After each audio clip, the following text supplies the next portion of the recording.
राधे राधे दोस्तों, आज हरि की कृपा से हम पाठ करेंगे पुरुषोत्तम महात्म्य के 25वें अध्याय का, जिसका नाम है व्रतोद्यापन विधि। दृढ़ धनवा बोला, हे ब्राह्मण, हे मुने, अब पुरुषोत्तम मास के व्रती मनुष्यों के निमित्त कृपया भली भांति उद्यापन विधि बतलाइए।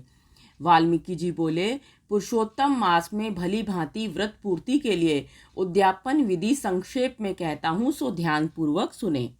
पुरुषोत्तम मास में कृष्ण पक्ष की 14, 9वीं व 8वीं तिथियों में उद्यापन करना चाहिए। पवित्र पुरुषोत्तम मास में प्रातः काल उठ नित्य क्रिया कर सुलभ सामग्री से ही मन को नियम में कर विष्णु की भक्ति में तत्पर स्त्री सहित ऐसे 30 सदाचारी ब्राह्मण को निमंत्रण दें। हे भूपते, यथाशक्ति श्रद्धानुसार 5 या 7 ब्राह्मणों को निमंत्रण दें। फिर दोपहर को द्रोण भर या आधा या चौथाई भाग से यथाशक्ति 5 धान्यों से उत्तम सर्वतोभृद रचें। मंडल के ऊपर स्वर्ण, चांदी, तांबा या मिट्टी के छिद्र रहित 4 कलश की स्थापन करें। चारों दिशाओं में पुरुषोत्तम भगवान की प्रीति के लिए कलशों पर श्रेष्ठ वस्त्र से लपेट नारियल पान रखें। उन चारों कलशों में वासुदेव, हलधर, प्रद्युम्न, उत्तम देव, अनिरुद्ध चारों की स्थापना करें। पुरुषोत्तम व्रत के आरंभ में कलश युक्त राधा सहित देव देवेश पुरुषोत्तम को स्थापित करें। फिर वेदज्ञ वैष्णव आचार्य को बुला मंडल के बीच में बैठाएं। 4 ब्राह्मण जप के लिए वरण करें। उन ब्राह्मणों को अंगूठी आदि सहित 2 सुंदर वस्त्र दें। वस्त्र आभूषणों से आचार्य को विभूषित कर शरीर शुद्धि के लिए प्रायश्चित करें। वरण किए ब्राह्मणों से 4 प्रकार का चतुर्व्यूह का जप करावें। चारों ओर 4 अखंड दीपक जलावें।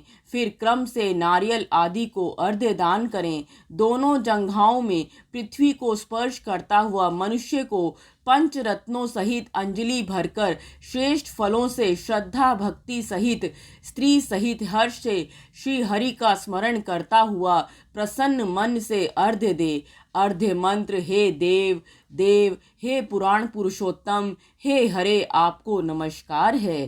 राधा सहित मेरे अर्घ्य को ग्रहण करें।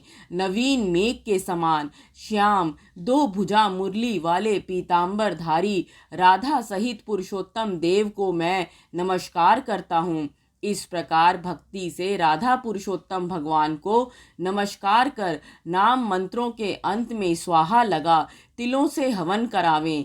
फिर हवन के अंत में उन्हीं मंत्रों से तर्पण मार्जन करें। फिर राधा सहित पुरुषोत्तम देव की आरती करें। अध निरांजन का मंत्र नीले कमल समान कांति वाले करोड़ों कामदेव के समान सुंदर श्री राधिका रमण देवेश को प्रेम से निरांजन देता हूँ। ध्यानम, अंतकरण में ज्योति स्वरूप अनंत रत्नों से रचे हुए सिंहासन पर विराजमान वंशीनाथ से व्रज की स्त्रियों को मोहित करने वाले वृंदावन में सुंदर कौस्तुभ मणि से दैदीप्यमान हृदय वाले रत्न जटित मुकुट कुंडल धारे हुए पीतांबर पहिरे श्री राधिका सहित श्री पुरुषोत्तम का ध्यान करें। फिर राधा सहित हरि को पुष्पांजलि दें और स्त्री सहित साष्टांग नमस्कार करें। नवीन मेघ के समान श्याम पीतांबर धारी भृगु की लात से शोभित हृदय वाले श्री राधिका सहित अच्युत हरि को नमस्कार करता हूँ। फिर ब्राह्मणों को स्वर्ण सहित पूर्ण पात्र दे। फिर आचार्य को प्रसन्नता से बहुत सी दक्षिणा दे। भक्ति से स्त्री सहित आचार्य को वस्त्र आभूषणों से प्रसन्न कर ऋत्विजों को दक्षिणा दें। सीधी दूध देने वाली गायें बच्चे सहित घंटा और आभूषण से सजी तांबे मणि पीठ स्वर्ण के सींग चांदी के खुर मंडवा कर दें। फिर घी का पात्र तिल का पात्र दें।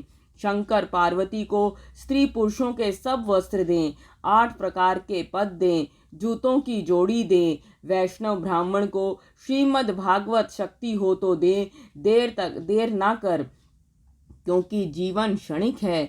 श्रीमद् भागवत साक्षात अद्भुत भगवान का रूप है। उसे यदि वैष्णव पंडित ब्राह्मण को दे, वह करोड़ों कुलों का उद्धार कर अप्सराओं के सेवित विमान में बैठ योगियों को दुर्लभ गोलोक को ले जाता है। हजारों कन्यादान, सैकड़ों वाजपेयी यज्ञ, धान्य सहित खेतों का दान और तुला दान, ये 8 महादान हैं। श्रीमद् भागवत के दान की 16वीं कला को भी नहीं पाते। अतः यत्न से वैष्णव ब्राह्मणों को वस्त्राभूषणों से सज स्वर्ण सिंहासन पर स्थापित कर दें। कांसे के संपुट में 30-30 मालपुए रख 30 पुट दें। हे पृथ्वीपते, वह पुरुष एक एक मालपुए के जितने छेद हैं उतने ही 1000 वर्ष तक बैकुंठ में निवास करता है। फिर कष्ट रहित योगियों को दुर्लभ सनातन ज्योतिर्धाम गोलोक को जाता है, वहाँ जहाँ फिर नहीं आता। 2.5 प्रस्य का कांसे का संपुट कहा है।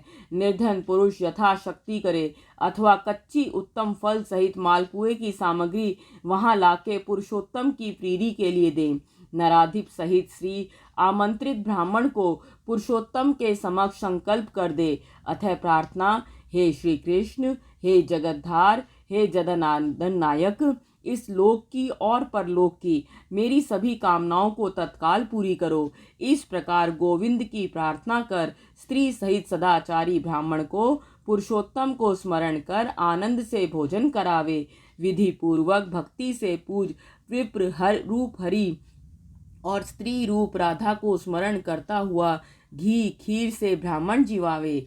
व्रती पुरुष दाख, केला, अनेक प्रकार के आम आदि फलों से विधि पूर्वक भोजन का संकल्प करे। घी से बनाया पकवान, श्रेष्ठ उड़दों के बड़े, घेवर, पंगी हुई फैनी, खरबूजा, ककड़ी का शाक, अदरक, श्रेष्ठ नींबू और भी अनेक प्रकार के शाक, अलग अलग पके हुए आम, 6 रसों से युक्त चारों प्रकार के भोजन और कोमल वाणी से बोले हुए सुगंधित गोरस पोरोस।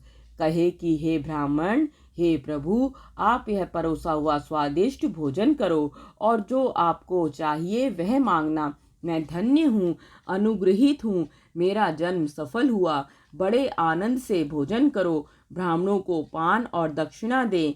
इलायची, लौंग, कपूर, नागरपान, कस्तूरी, जावित्री और कत्था चूना संयुक्त पान भगवान को प्रिय है, अतः सब वस्तु सहित आदर से दे। इस प्रकार जो श्रेष्ठ ब्राह्मण को दे वह यहाँ ऐश्वर्य वाला हो, अगले लोक में देवता होता है।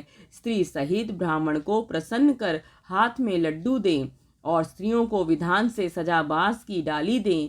द्वार तक ब्राह्मणों के पीछे जाकर विसर्जन करें और मंत्रहीन क्रियाहीन मंत्र से पुरुषोत्तम से क्षमा मांगे। यस्य स्मृत्या मंत्र से जनार्दन भगवान को नमस्कार कर जो हो वह संपूर्ण कर सुख पूर्वक विचारें। सबको समान भाव से प्रसाद बांट मिथ्या भाषण छोड़ कुटुंबी जनों के साथ भोजन करें। पूर्णिमा के दिन रात्रि जागरण करें। स्वर्ण के राधा कृष्ण की पूजा करें। पूजा के अंत में सपत्नीक व्रती पुरुष राधा सहित पुरुषोत्तम देव को नमस्कार कर पूर्ण करे। फिर आचार्य को मूर्ति सहित भेंट दें और अपनी इच्छानुसार यथा योग्य अन्न दान दें। चाहे कैसे भी व्रत करें, अत्यंत भक्ति से सामर्थ्य भर दान दें। यह व्रत करने से नर नारी जन्म जन्म में दुख दारिद्र्य दुर्भाग्य नहीं पाते। संसार में जो मनुष्य जिस कामना से करेंगे वह विमान द्वारा उत्तम बैकुंठ जाएंगे। श्री नारायण बोले, श्री कृष्ण के प्रिय पुरुषोत्तम मास को आदर से अवलंबन कर जो करता है वह पूर्वजों के साथ यहाँ सुख भोग पाप समूह को धो गो लोग जाता है। जय श्री कृष्णा। धन्यवाद। कल हम सुनेंगे इसके अगले अध्याय।